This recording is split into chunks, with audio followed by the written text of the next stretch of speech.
book lovers, it is G-Swizz here, and I'm here today to talk about some book series that I want to finish by the end of 2021.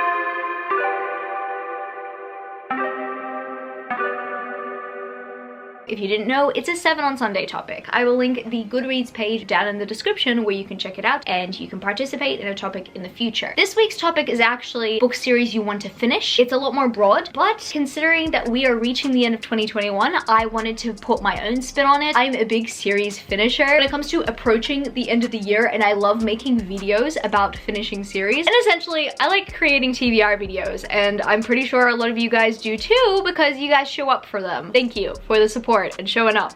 It really means a lot. So the first series I do want to mention is an independently published series, and it's a series I'm pretty sure I mentioned in one of my TBR videos previously. I want to get to the Evermore Academy series by Audrey Gray. This consists of winter, spring, and summer. I'm very much looking forward to reading this series. I did not know that it was a completed book series or a completed trilogy until I went onto Goodreads and they confirmed that. And I'm pretty sure this will be a good paranormal read in the lead up to summer here in Australia, because I'm in Australia. I'm in the southern hemisphere. Also, academia vibes. I'm really sad that at the end of this year we don't have more Crave material. I've been talking about this on my channel. I've just been having massive withdrawal when it comes to that series, and I like to escape and stop thinking about that by trying to pick up more academia kind of books, and there's heaps in independently published fiction. I've also mentioned this previously on my channel. I do want to finally finish the All Souls trilogy, the original trilogy, just the first 3 books in the series, because I believe that there are going to be spin-offs in this world. There's already one, and I believe Deborah Harkness is potentially planning to write more because this world is so expansive. There is spin-off potential and everybody is here for it. I finally want to finish the Book of Life. This book series is very character driven and less plot driven, so there are times where I just feel like I need to put it down and I need to actually read something that's more plot driven, just so that I don't feel too burnt out when it comes to reading. So that's what I unfortunately did with the Book of Life around a month ago. I actually got around 50 pages through it. I did not continue it. I decided, okay, I'm gonna leave it for a time that I feel like I'm ready to read a more dense story. And so I'm very much looking forward to finally finishing the series, or at least finally finishing the first trilogy, to know what happens at the end of this story or at the end of this arc. And I do love the main characters in the series and getting to follow what ensues, essentially. This is definitely one that I want to prioritize reading by the end of the year, because if I'm not gonna read it anytime soon, I'm never gonna get to it. That's not because that the book series is bad. It's actually a really good book series. It just can sometimes be a little bit exhaustive. I feel like this series is going to emotionally destroy me, and I've been putting it off for months upon months because I just know I'm gonna get really attached. I felt this way with book series such as the Blood and Ash series and the ACOTAR series and so many other fantasy romances, and it's mostly because I just love their romances so much that I'm never really ready to say goodbye to these characters. But I finally want to read the series, and I feel like I've been putting it off because it's just a trilogy. I need to stop that mindset, need to read it, and need to experience the goodness of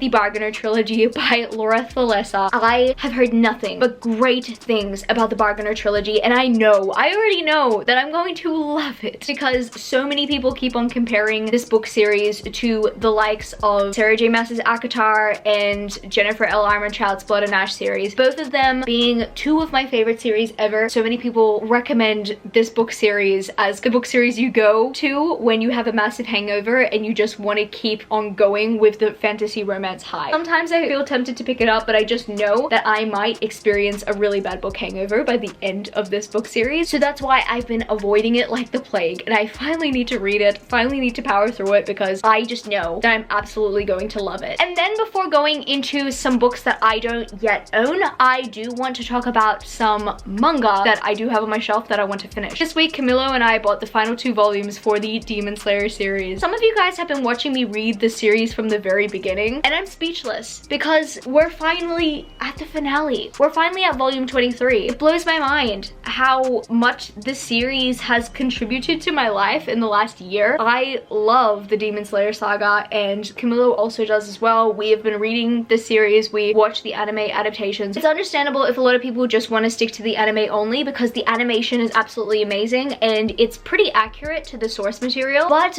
we just wanted to know how it ended by the end of time, especially if you watch the Mugen Train movie and you are surprised by what happens in the end. Camilo and I were definitely emotionally prepared for it. It is a very sad ending. We heard people crying and wailing in the movie theater. I'm not exaggerating. If you've ever watched the Mugen Train movie or you read the Mugen Train arc like I did before going into the movie, you'd know that this manga series is a feels trip that you want to be mentally prepared for. And you know, I'm not ready for the rest of the series to be adapted because I just know I'm just gonna have to relive all the pain again. But also, I'm not ready to say goodbye to the manga adaptation. I've got 2 more volumes left. I am definitely scared to finish this. I don't know, like, will I like it? Will I not like it? We'll see. I'm nervous, as you guys can tell. And the second manga series that I definitely want to finish by the end of the year is Death Note. Today, I finished volume 6 of Death Note, which puts me in the halfway position of the series. Oh my goodness, that's really exciting because if you guys don't know, I put this on last year's Halloween TBR and I did not touch it. I've been refusing to rewatch the anime adaptation, even though I really want to rewatch the anime adaptation, and I have for a while because it's so nostalgic to me. It brings me so much joy and good memories thinking about that time in my life because that was, I'm pretty sure, one of the first animes that Camilo recommended to me, and I pretty much bonded with him over the anime adaptation, and I wanted to rewatch it because it brings me so much comfort and so much nostalgia because of that time. However, I have the entire manga on my shelf and I have not picked it up for the year that I've had it on my shelf. It would be an absolute waste if I didn't re-experience it through manga form before I rewatch the anime adaptation. So that's what I am doing. I'm strictly putting a ban on the anime right now to make sure that I'm powering through the manga, and I'm really happy that I'm doing that because I'm really enjoying my manga reading experience, and even though I am getting my fair share with the manga, it's making me want to watch the anime even more.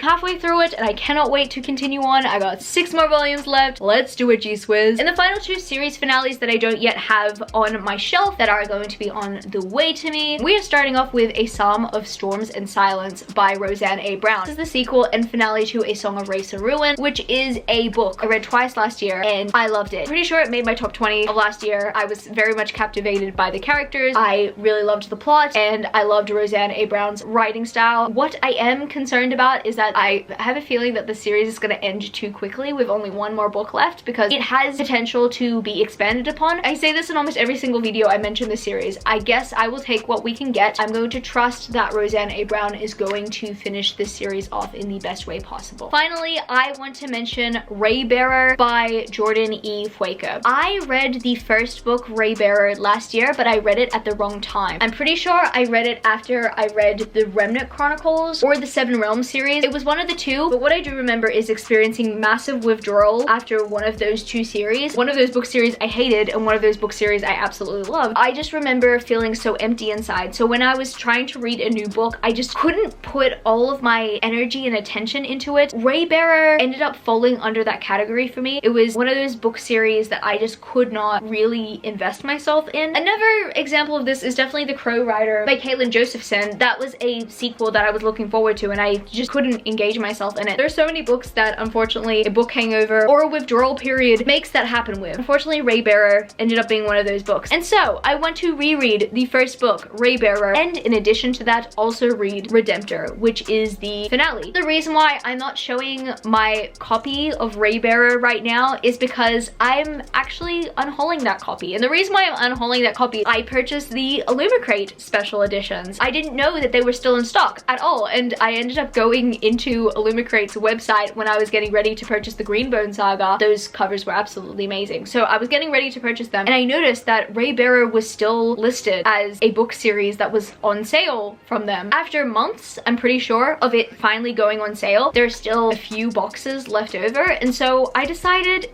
okay, I'm gonna purchase them. And I really love those covers. I really love the sprayed edges. Oh my goodness. Those editions look absolutely pretty and I'm very much looking forward to having them on my shelf. But I'm very much looking forward to binge reading this duology because I remember the first book being good. I was really enjoying the plot of the story, but I don't remember much about it because it's mostly clouded by the fact that I was just experiencing withdrawal from some other book series. And I think that this book series deserves better because everybody keeps on saying that it's one of the best book series to have ever graced this earth. So I finally have to do it. So I guess that's gonna be it for this video today, book lovers. If you happen to enjoy it, don't forget to give it a thumbs up and subscribe to my channel if you haven't yet already. Join the amazing community of book lovers. And also, I have social medias. I'm at gswizzlebooks on Twitter and Instagram, and I'm also Goodreads. That's www.goodreads.com/gswizzle. And finally, I'm at TikTok. I'm at gswizzle on TikTok if you want to follow me there for some bookish content. I love you, book lovers, and I will see you later.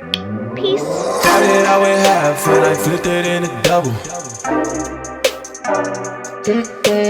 Started out with half and I flipped it into double.